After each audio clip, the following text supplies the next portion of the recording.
What is up, everybody, and welcome back to another exclusive interview. My name is Scott Mitchell. Today, I am joined by someone who I have had the absolute pleasure of being a fan of for the past decade now, I want to say. It's been a long freaking time. But please welcome my guest today, Shazza McKenzie. How are you doing today, Shazza?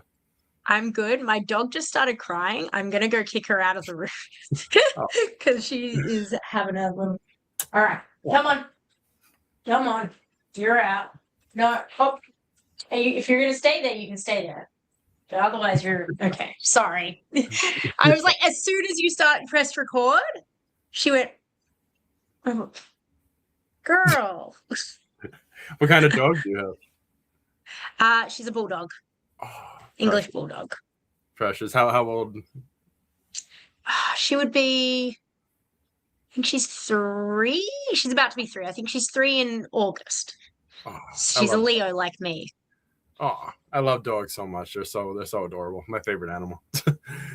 Yes, I'm definitely a dog person. I have a cat as well, um, but I mainly got a cat because with like traveling, it's hard to like when I was living alone as well. Like especially like a cat can be left alone for the day, dog cannot.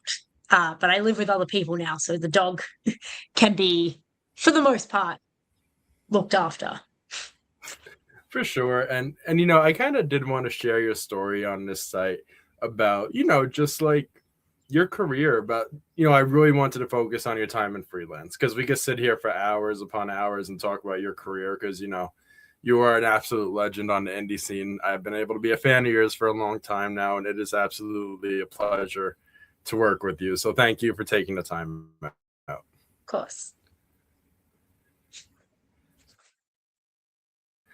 So in order to tell your story, I did want to ask you, when and why did you first become a fan of professional wrestling growing up? So I didn't start watching wrestling until I was like a teenager. So I'm not like, oh, I was a kid watching it with my parents and my dad, and then we bought no, none of that. I was a very girly girl. I wanted to be a pop star. I grew up on the Spice Girls, and Britney Spears. That was my dream. That's who I was going to be. I was going to be the next Britney Spears. Except I'm like the same age as her. I think no, she might be a bit older than me. But like, there was no part of me that was like, I'm going to be a professional wrestler as a kid. But then when I was like 15, yeah, I think I was 15. I saw it on TV. I saw it. But I was hanging out at this guy's house, and he wanted to watch wrestling, and I went, ugh, I don't really want to watch wrestling. That's gross. That's weird. Like oiled up men in their underwear. Why would I want to watch that? And then Trish Stratus came out, and I said, whoa, stop everything. This is the most beautiful woman I've ever seen in my entire life. I must, I must watch this. And then I've deep dived in. I think that like I have this like theory with like when you become a wrestling fan, like there's like you either get it or you don't get it.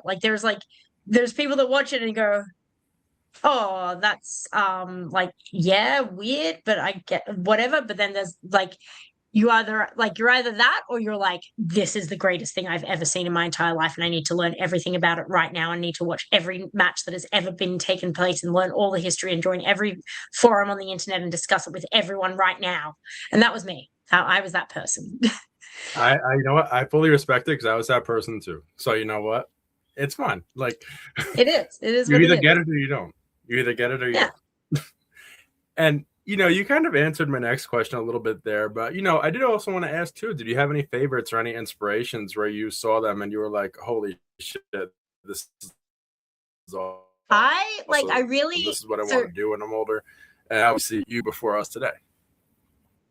so like Trish was obviously like the big whatever. But I also I even when I saw wrestling and became obsessed with wrestling, I didn't think I could be a wrestler. Because like I also like this was also like the Divas era. So like I was like, no part of me is a diva. Like there's like no like these women are stunning and I'm obsessed with them. But there was no part of my brain that went, I could do that. Because why, like, I'm just some random kid in Australia.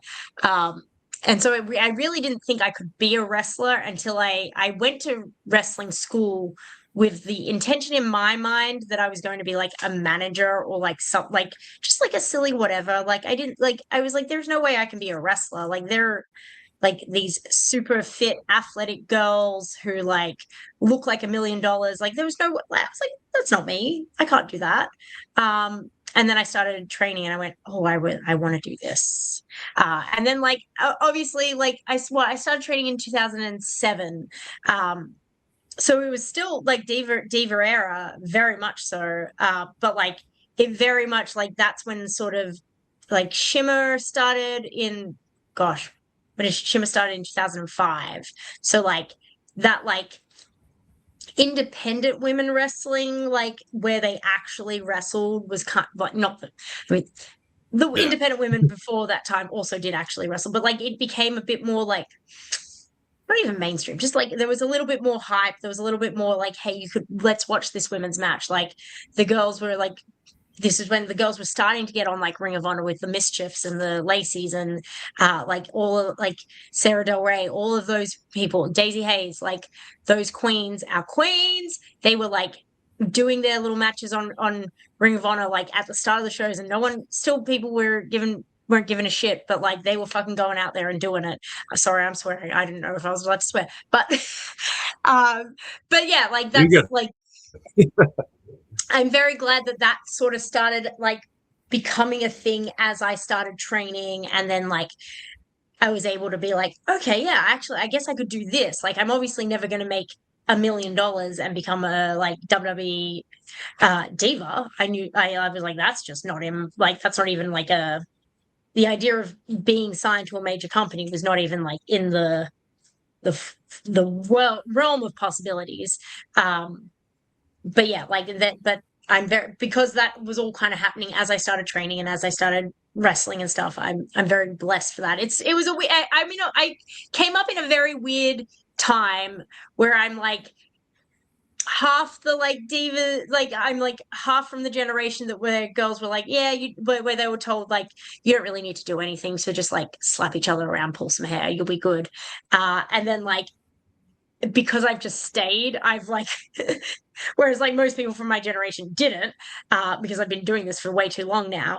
And like, so I've been able to like live through this like progression into like real like women doing like real, like not they were doing wrestling, but like, you know, like where women's wrestling is like popular and it's a thing people come to see and it's a draw, and it's like the women just main evented the Ring of Honor pay-per-view, you know, like it's a real, like I've been able to like wrestle through that entire like the evolution of women's wrestling and to it becoming a real like prominent thing and main eventing WrestleMania and all that sort of stuff.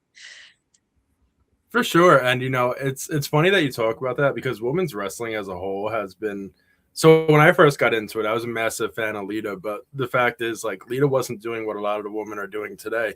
She was doing it like it was awesome what she was doing at the time, but like women's wrestling has just grown exponentially. It's grown to like something that's so much larger than we've ever thought could have happened, and that's a good thing. But like sadly, because we grew up on like that old WWE brain, like attitude era stuff, bra and panties matches, all that bullshit. And now they're like freaking main eventing WrestleMania. They're main eventing all these big shows. They're main eventing. They have indies that are all women's promotions now too, as well. And that's kind of becoming a norm. But how important is it for you to see this growth of women's wrestling and be a part of it on the independent scene? It's so important to me. I think like because for a long time, and like it's sort of starting to change, but like not really that much, but like for women it was kind of like, okay, you wrestle until you're maybe 30 and then like get out, like we're done, like you're old, don't care. And like obviously there's exceptions to the rule and all that, and there always has been exceptions to the rule, but like it like for a long time women's wrestling was so stagnant because like not just because we weren't being given opportunities, but because we women got to a certain age and they'll like get out of the business, like go back and go in the kitchen, you got to have your babies. Like if friggin' like what is it, All Japan Women's Wrestling or whatever, I can't remember the company's name, but like they were like forced to retire at 25 in Japan. Like insane, right? Can you imagine telling a guy that they have to retire at 25, they're too old? Like get out. But because that attitude has kind of changed, there's now like we've been able to like we didn't have women, like there was very few veterans of women's wrestling, so it was the blind leading the blind for a very long time, right? Like because if every girl gets to 5, 6, 7 years in and they say, okay, you're out, like Trish only wrestled for something like 7 years or something the first time her first run, right? And we're like, that's the greatest of all time, right? But like, can you like 7 years? You're like, if someone wrestled for 7 years now, you'd be like that. You're a baby. Like you've got a whole career ahead of you. But at that time, it was like, okay, well, like time to go, like time to get out of the business, like time to go back to the kitchen. So like there was no one to like teach the younger girls. And then I think like the introduction of like intergender wrestling becoming more popular was the first thing that like really helped women progress as wrestlers, because instead of just having this 4 or 5 women in front of them to like wrestle over and over and over again, where it's again the blind leading the blind, and no one's like everyone's good, but no one's able to lead, like, you know, lead the process. Whereas now there's so many women that have like been able to, that can now like lead the younger generation, and then now the younger generation gets quicker because one, there's intergender wrestling, so instead of just having 5 women that they could possibly wrestle, they have thousands of people they could possibly wrestle, like, which means that's why guys get good so quickly. It's because instead of like having to wrestle the same person over and over again, they're thrown into all these different like scenarios that just weren't possible for like the first 5, 6 years of my career. I like would have been like, yeah, I was getting better, but I would have been very stagnant because because there was no opportunity to learn and grow from other people, right? Like, and it wasn't until I started traveling to America, and like every time I would travel to America, I'd be even like sometimes I'd be here for months, but sometimes I'd be here for 2 weeks, and even in 2 weeks I'd be like, well, I've just wrestled like 10 different people that I would never have wrestled, and even if all those matches weren't fantastic, I was able to grow and learn so much more in like that time. And so like I think it's just like the more women that are out there doing it, that means, especially the longer they are doing it with like experience, are able to like teach and guide, and then it just becomes this like thing, and then I don't know, and then everyone's good, hopefully. Yeah. I don't know if I made sense then. No, you did, because it's been such an amazing sight to see, because for a while, like you said, it was kind of the blind leading the blind. They didn't have those like veteran type of presences, I guess, like to kind of do things for them. And that's really awesome to see, like just how much has changed and how many people kind of did get through to that level without having that veteran woman's presence in front of them. Exactly. And it's like, and it's just going to keep getting like, I remember like 2016-ish when like indie wrestling started really, really popping off a little bit. And we were like, I'd be like, man, like this next generation is going to have so many opportunities that we didn't get. But now like this next generation, oh my God, the world is their oyster, as long as they take it and don't just, you know, become brain dead, brain rotting AI slop monsters. But that's a real thing, as long as they're willing to continue to learn and grow and like use their brains and their bodies and their brains, but like as long as they're not trying to call their matches on ChatGPT, they're fine.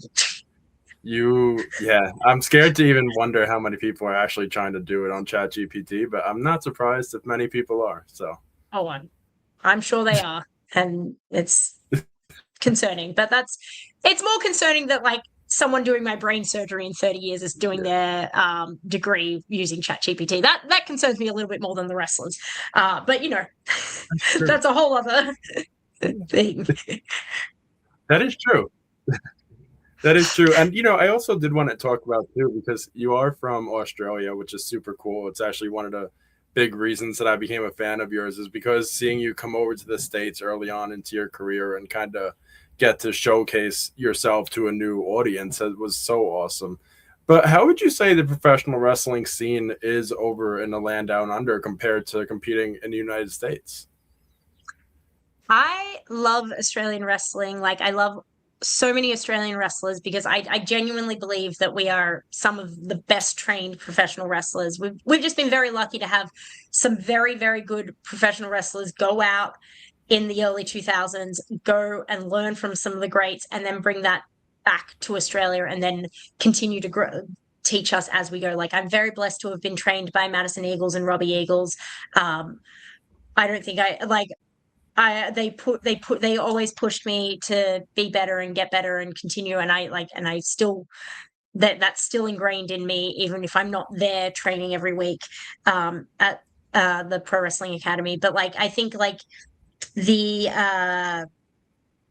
the mindset of Australian wrestling is because we know in Australia that we're isolated from the rest of the world. We know that like we can't just get in a car and be in front of a new crowd. Like, so especially like the early years, there was no like tape trading was like, yeah, you could tape trade, but like tape trading to another country, that's like on the other side of the world. Like our stuff wasn't getting anywhere. Once streaming became a thing, that changed the game, and people were able to see that like we actually had very good professional wrestlers in Australia. And then, but because Australian wrestling in Australia is really, really good, but there's just not there's not the fan base for it. Like there is, but like not the way there is like in America, professional wrestling is kind of ingrained in the culture. Like Monday Night Raw is prime time on a Monday night. Monday Night Raw is at noon on a Tuesday in Australia. So like you have to be wanting to see, like you have to already be interested in wrestling to find wrestling in Australia. Like you're not going like you're very rarely just going to stumble across it. And but that and so because it's not like it's just not that popular, right? Like it is what it is. So as a result, there's not as many shows. Like I probably wrestled on a good month 4 or 5 times a month in Australia, whereas here I can wrestle 4 or 5 times a week if I really wanted to hurt my body, which I don't. So I kind of stick to 2 to 3 times a week. But that's still a lot more, right? Like that, and that's like there's a different side. Like you can be really good at professional wrestling in Australia, but then there's this other side of wrestling where that you can train and you can run drills and you can have like a couple of matches a month, but there's this like getting in front of completely random different crowds every single night that just teaches you a completely different thing, and that's like the biggest difference, I would say. And was there anything like that you really had to prepare for when you did make the move from Australia to the States? And what was the easiest or the hardest part for you in switching those scenes and like coming into like a brand new independent scene, if you will? I have diagnosed OCD, so I do nothing without much preparation. But then I also do things spontaneously, so it's weird. But like I made a very, very conscious decision about where I was going to be based in America, because I like basically before I was moving here, because obviously I've been coming to America since 2012. Two to 4 times a year since 2012, for sometimes a week, sometimes 2 weeks, sometimes 2 months, sometimes 3 months, depending on the time. So I was already I'd already become part of the American scene-ish. So I had companies that I knew I had rapport with. I had companies like that I knew would use me if I was a local to them in some capacity if I moved here. So that was like something that I very much took. Like the reason I'm in the Midwest is because I wanted to be near Glory Pro. I wanted to be near Freelance. I wanted to be near Black Label Pro. Like I wanted to be near these companies that had really backed me since before I moved here, like, and had my back and had always looked out for me. And I wanted to be able to be part of those companies going forward. So I made a very conscious decision to move to the Midwest. I did move to St. Louis instead of Chicago. Chicago probably would have been a bit more central, but I also didn't want to spend all my money on rent. I wanted to be able to eat. So woo, crazy True. concept. I also didn't want to learn to drive in America in Chicago because I would have had a meltdown. So that I was smart in that sense. I did have to adjust to the, like, in Australia, we don't drive to, like, we drive to shows, but the show's an hour away. We don't drive 5 hours, wrestle, drive 5 hours home. That it don't happen. Like, maybe once every 3 years, someone will be like, let's do a fun little road trip. But it still wouldn't, like, it just doesn't happen. And so getting used to that, whereas now, like, I can do that shit in my sleep. I don't do it sleeping because I'm driving. I'm focused on the road, but I'm so used to that, like, that lifestyle now. And, like, now I think, like, I kind of dread the shows that I have a flight for, because, like, I love having my car and being able to be like, okay, I want to go home now. And, like, and I want to stop and eat here. And, like, not that I can't do that when I'm flying somewhere, but there's just, like, I've gotten so, like, used to having my own little routines and my own little, like, things that I do on a show day that I can do when I'm flying, but I, like, obviously it's a lot easier when I'm driving my own car and there's no one else in there to tell me what they want to do. Oh, you want to go eat at McDonald's? Well, I don't, bitch. I want Taco Bell, so that's what we're doing. Like, things like that. But I have gotten used to the driving. The amount of driving I do is insane. But I kind of love it. It's kind of my job is so, like, wrestling and, like, content creation and social media is, like, so all encompassing of my life that I'm so on my phone all the time that some of the only time that I get peace from my phone is when I'm driving. So I think that's why I just find it, I'm like, this is my time to zen and chill and just be one with the road, listen to a podcast, play some silly music, whatever it is I feel like doing that day.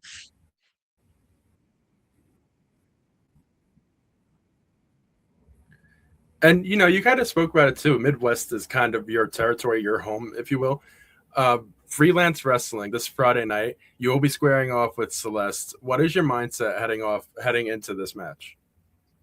My mindset is going to be the same as my mindset has been all year at Freelance, and that is that I'm sick of these kids, these goddamn kids. You know what they say? Fuck them kids. Truly, like, I love Freelance. Freelance is home, but I've been at Freelance since 2019 and I've never had a title shot. But these kids come through the academy and they get everything handed to them. And I want to remind them that I'm Shazza freaking McKenzie, and, like, I'm not going to just let these kids keep taking the opportunities, keep taking the things that should be mine, right? So Celeste, it's her main show debut. She's fresh out of the academy. Well, not fresh out of the academy. She's been doing it for a little while, but it's her main show debut. I've watched her on the academy project before the shows for a while now. She likes to party rock. I know that's her vibe, but there will be zero party rocking. There will just be Shaz whooping her ass. You know what? And it's funny that you said that about the kids too, because before this match, you were kind of embroiled in a little rivalry, if you will, with Trent Wrigley and Regan Lydale, two of the bright up and comers in freelance in the Chicago scene, but also kids. That's what I'm saying. Kids. That's what I'm saying. That's where Exactly. that's the core of my problem with Freelance. Regan, fucking Trent, all of them. The white meat, done. I'm done with these kids. White meat call me Unk. I'm not standing for that. You don't call me Unk. and get away with it. I'm real cool. I know, clocked it. Yeah. Would Unk do that? No. I know what I'm talking about. I'm very cool. Something fascinating that I saw too during that whole thing is you did enlist the help of Sean Logan, who is somebody that I'm a fan of for a while, and I have been a fan of for a while. But he's also a kid. But for some reason, you kind of took him under your wing because I guess you saw something in him or something, and you kind of really have been. You two have been working together great. He's a kid, but him and Mason, both they're both kids, yes, but they understand that I'm a star and that it's about me. Like they understand that I've been hard done by management for so long, and I've just been a good little soldier and done what I was told, and they understand that it's done. It's 2026. Shaz is in the best shape of her life. She's having the best matches of her career. She's all over social media. She's all over everything. Why would they not want to be on board the Shazza McKenzie train? Like they understand that I am a star, and as a result, because they understand that, I'm going to help them. I'm going to help them along the way, show them the way to stardom, and that's why we work. That's Mason's there cheerleading me on. Sean's there making sure handling all my content, handling everything for me, making sure that all the business is handled, and it's a perfect little trio. I think, honestly. Oh, for sure. And the bigger picture with Freelance is that this is a promotion that you've kind of had the privilege of turning into your home, for better or for worse, whether they love you or whether they hate you. What does it mean for you to be a part of this locker room and kind of wearing the flag of Freelance on your back? I truly, truly do love Freelance so much. I remember when I first came over for Freelance and wrestled at Freelance in 2019. I remember thinking, this is the closest I've felt to a locker room that reminded me of the PWA locker room back home in Australia. Like, it's very like team oriented. Like we're all in this. We're all just trying to make sure that we have the best show. Like no one, well, this was my attitude. No one's the star, and that we're all collectively here. And like, that was my attitude. And that's why I didn't get any opportunities, right? I made the mistake. And now I see the error of my ways. And now I'm going to take what's mine. But that was what initially attracted me to Freelance and encouraged me to be so enthralled in what they were doing. It didn't hurt that they were one of the first independent companies to put their major belt on Kylie Rae, on a female, and really fight for equality and for women's wrestling and for intergender wrestling and for all of that, for just professional wrestling, for all of us to be seen as equals. And I think that's something that Freelance does that is so special, except for those kids, because those kids are not equal to me, but everyone else, we're all equals, but the kids.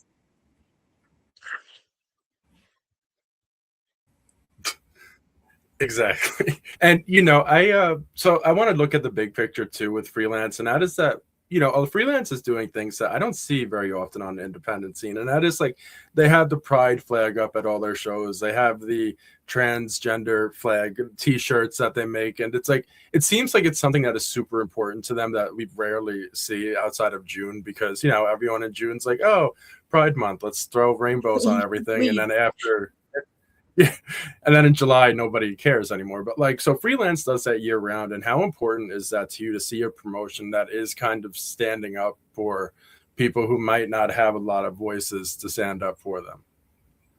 I think it's something that's so amazing that they do that. I think it's one of the reasons that I was so so drawn to this to Freelance. I think they do such a good job at making everyone feel welcome and making everyone feel safe when you're attending a Freelance event. And I think that's something that, I mean, a lot of companies do that, obviously, make people feel safe and welcome. I'm not saying they don't, but the way that Freelance embodies their pride in their allyship and everything is very important to me, because obviously I am also an ally for the LGBTQ community, and I want everyone to feel welcome, and I want everyone to feel loved, and I want human rights for everyone.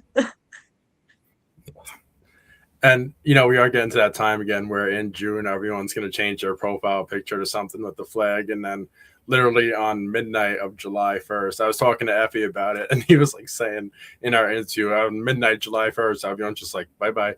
Like, it's sad to think about, but it is true. And Freelance is a company that does this year round in the sense of like, they don't care if it's Pride Month. They don't care if it's whatever month it is. This is their character, this is their persona, this is who they are, you know. Yes, absolutely. And you know, I also wanted to ask you too, looking ahead, specifically at Freelance, do you have your eyes on anyone or anything specifically that you want to hunt down, or you want to get your hands on, or you want to get a hold of? Look, Trevor's got that belt now, which I've fought Trevor too many times, and I don't really want to have to deal with that man again. So maybe someone can take that belt from him, and then I can fight that person. Because God, if I have to deal with that clown and Trevor again, that sounds exhausting. But that is my goal, is to take over Freelance, to become a champion, to at least get a title shot. So I guess I've got to win some of these scrambles, or I've got to win some sort of number one contendership somehow. Even though they just give to the flavor of the month gets to come in and get a title shot without winning anything. But that's neither here nor there. We'll deal with that later. But I've been on a winning streak. I haven't lost in 2026. So if my calculations, that means that there should be some title shots in my future. And then Mason and Sean will help me, and I'll be victorious, and I will be the champion of, it doesn't matter which belt. It could be, Chico's belt. It could be Trevor's belt. But I will be a champion. That is the goal. Cannot wait. We're going for gold. Cannot wait for that. I cannot wait for that. I cannot wait to see you hoist the championship over your head at Freelance finally, because I don't know if you've had a championship yet at Freelance, and you have been a main player. I haven't even had a shot. Yeah, I haven't even had a title shot. You've been a main player there for like almost not 10 years, but I know. a little over. I may have had a tag title shot, but I can't remember if Laney and GPA were tag champions when me and Effie wrestled them. But other than that, none. But that's I can't remember, because that was 2022 and I get hit in the head for a living, so my CTE is bad. I remember the match. I just don't remember if they were champions at the time. And we are 1 month removed, not to put Friday show behind us already, because that's going to be an amazing show. No, but June is going to be the 12th. Exactly. And June is the 12-year anniversary show. Freelance versus the World. What is your mindset heading into this anniversary show? I mean, I'm proud to represent Freelance. I'm very, very, very proud to represent Freelance, and I'm very proud of them for getting to 12 years. Like, obviously, I wasn't there at the start, but I've been there since 2019 to some extent, even when I wasn't a monthly regular, because I lived on the other side of the world. Every time I was in this country, I made sure to have a little stop by at Freelance, because I wanted Freelance to be a home for me, and it has become a home for me. So to be able to be there for the 12-year anniversary, gosh, I can't believe we've gotten to 12 years. That's crazy. Time just goes too fast. But I'm very proud. I'm very excited. And you know, whoever I'm facing that night, I'm a win. I'm gonna keep winning. I'm gonna beat Celeste this Friday, and then whatever I do in June, I'm gonna keep winning. I'm a winner, winner, winner, winner. That's Shazza McKenzie 2026 winner, winner, chicken dinner. You can quote me on that. I love it. I love it, honestly. And, Freelance such an amazing promotion. Everyone watching this, be sure to go check it out on IWTV Friday night and check out the old shows too and the upcoming shows because Freelance puts on a lot of great shows, a lot of great matches, a lot of great shows. Check out Shazza's work on Freelance as well. Fantastic, fantastic show. And Absolutely. I'd be remiss. There was one match I saw recently of yours that I really wanted to talk to you about, and it was during WrestleMania week. You had an insanely busy WrestleMania week, but there was one match I think what might have been one of my favorites of the week, and that was at PoderMania when you faced off with Nixi XS in a Las Vegas Boulevard Brawl match. I don't know what that was, but it was the most beautiful, amazing thing that I've ever seen. And it was just insane. Obviously, it ended when Blair Onyx got involved, and then, shit hit the fan. But what was that match like for you to be a part of and kind of just to work with Nixie and see Blair at the end and work with Blair too, because she's incredible in her own right. I love Blair. I love Nixie. I mean, I hate them when I'm in the wrestling ring because both of them continue to be a thorn in my side, but I'm very proud of them as like Nixie. I met Nixie the week that I moved to America in 2023. I think she had just had her first match. So that was about 3 years ago. And she had just started wrestling. I met her, and she lives in St. Louis, and I'm so thankful that I met her and met someone that is so talented and so motivated and inspired and just such a hard worker that will just keep going. And I could see that in her from day dot, right? From the day that I first met her. She'd already been around. And I'm very proud of the reputation that she's been able to build on her own. Nothing has ever been handed to her. She is someone that has taken every single opportunity that has been given to her and really ran with it, even if it's 10 seconds on TV to look and serve the C word, as she would say.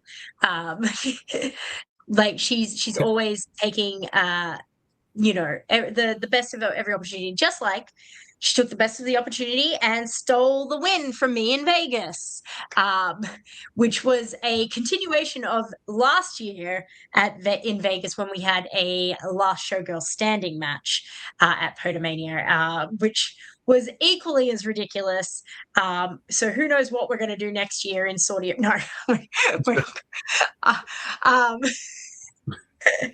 not. We'll see what the third one in the trilogy is, because I believe we are now 1-1. So who's going to win the trilogy at PoderMania? And what's the stipulation going to be? Because Ed always makes us choose the stipulation. So if you guys have any suggestions for whenever this does happen, please let us know.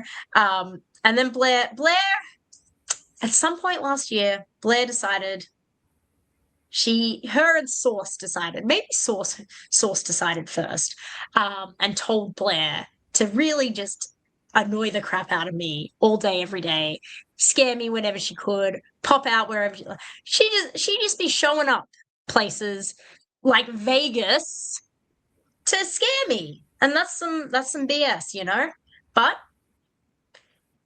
I'm sure I will get my comeuppance on Blair at some point for her outrageous behavior. Blair is another person that I've been so blessed. I knew Blair from when she first started training at Black and Brave, because she was there with one of the Australian girls, Tali. So I would see them training. And so I'd followed her since she was training to be a wrestler. And I remember her having her first match and all these things. And it had as much as she does annoy me, it has been very, very cool to watch her really figure it out and figure out who Blair Onyx is. And she is spooky AF. That's who Blair Onyx is. Blair Onyx is spooky AF. But it's been really cool to be able to watch that progression as that's happened over the years.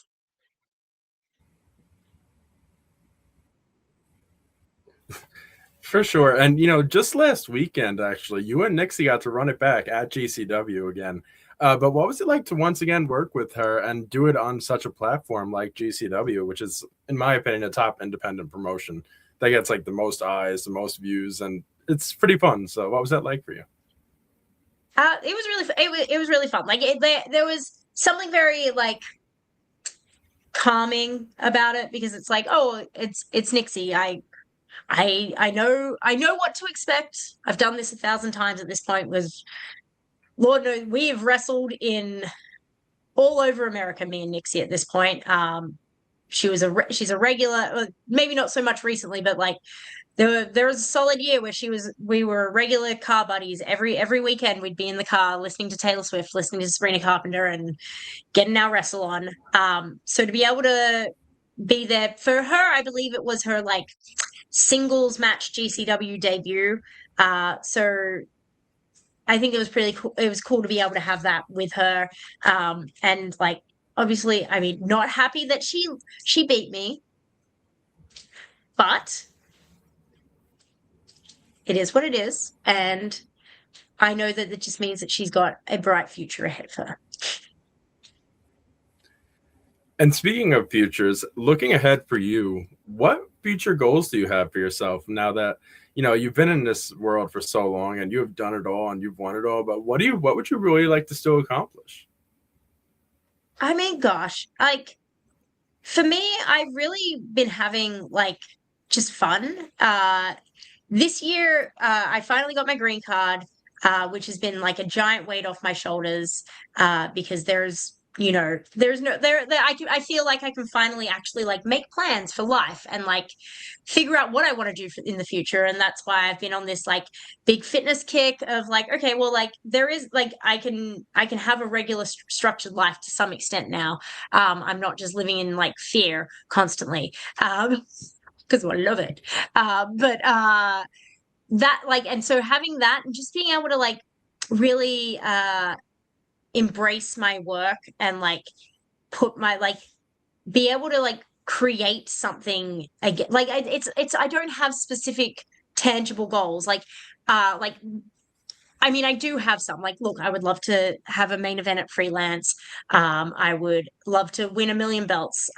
There's so many like there's things like that, but like they're not like there's nothing like super. I'm not like, oh, I need to get signed or I need to, you know, wrestle for this company or I need to wrestle for this company. Like I've done so much. And I get that like there's a whole other generation of people that need opportunities and want opportunities. But I genuinely I would love to be able to I would like to sign a contract, just one, at some point, maybe, just to say that I was a signed contracted wrestler at some point. But I do genuinely love my life and what I do now. So I don't know what that would be. Like maybe something like a TNA where I can still be Shazza for the most part, the way that I like to be Shazza, independently, but still have some sort of some more TV experience and some more high profile stuff. That would probably be pretty cool. Plus I have some cool friends there. You know, I'd love to hang out with Maggie and Heather and Indy and everyone every week. That'd be cool. Not every week, but whenever they do tapings. I think that's probably like that's kind of that has kind of been the overarching goal. Other than I want to add more states. I think I'm at like 35 states, maybe 36 states that I've wrestled in. I kind of want to get to like 40, which seems insane, but why not? When you've already come this far. Would love to add another country. I'm at 9 countries, so I need to make that an even 10 because that's just going to annoy me. Need to make it. I need everything to be even numbers. But yeah, like I'm just enjoying what I do, and I just want to make sure that everything I put out, that you can see the passion and the creativity. And I love that I get to help people. I would love to do more producing and agenting because I obviously know that my body at some point I mean, knock on wood, is not going to like completely give out on me, but like, don't want to throw my body into the ground until I'm 60. Like, that's not ideal. So if I could learn some other skills within professional wrestling, back of house, that would be amazing to be given that opportunity. But yeah, I don't know. I just want to kind of keep vibing and thriving.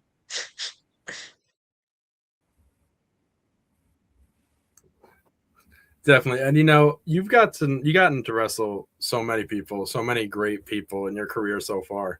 But do you have anyone else that you'd really love to share the ring with still? Okay, I've technically shared the ring with her already, but if I don't wrestle Deonna Purrazzo this year, I'm gonna strangle someone. That is my like. I don't like at this point. I've been asking for this match since 2018, 2017 or something at this point. So like by this point, I don't even know what I do.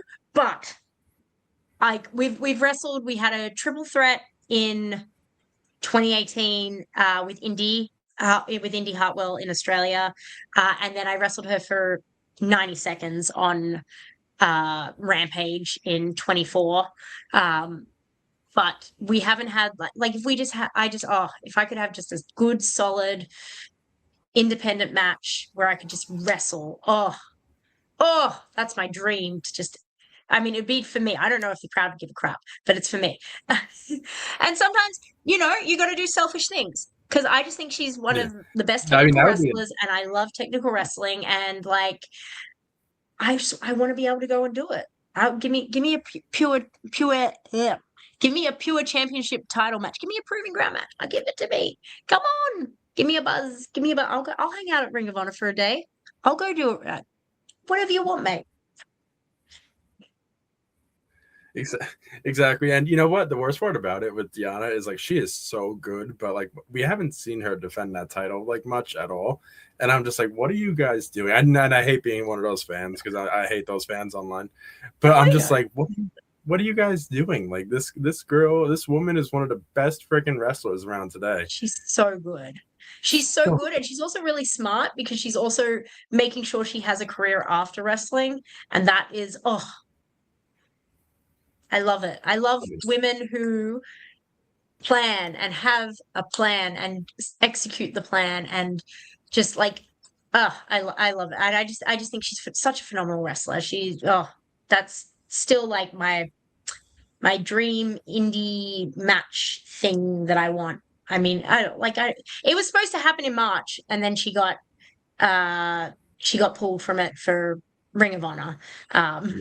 Ring of Honor's Maple Leaf show. So that sucked. But we're gonna make it happen. We're gonna manifest. Manifest. Yeah, definitely. And you know what? I really do appreciate your time tonight. It was a complete pleasure to work with you. Do you have any final message to anybody who is watching this and how they can follow you, support you, buy your merch, or anything you want to tell them? If you don't follow me, or I'll fight you because I've got giant muscles now. See them? These are coming for you. So follow me on Twitter and Instagram, or at Shazza_McKenzie. The best place to support me if you wish to financially support my career is onlyfans.com/Shazza McKenzie. That is, I try to be as active on there and as make it as much of a value for money thing as I can there. I also have Patreon for people that don't want that on their I don't know, bank statement or whatever it is, even though it's just a fan site. And then Pro Wrestling Tees. I've got Pro Wrestling Tees /Shazza McKenzie, some shirts, and my Big Cartel, ShazzaMcKenzie.BigCartel.com has so many. I'm constantly updating merch. I've got ring worn outfits. I've got photo shoot worn outfits. I've got 8x10s. I've got plushies. I've got trading cards, kiss cards.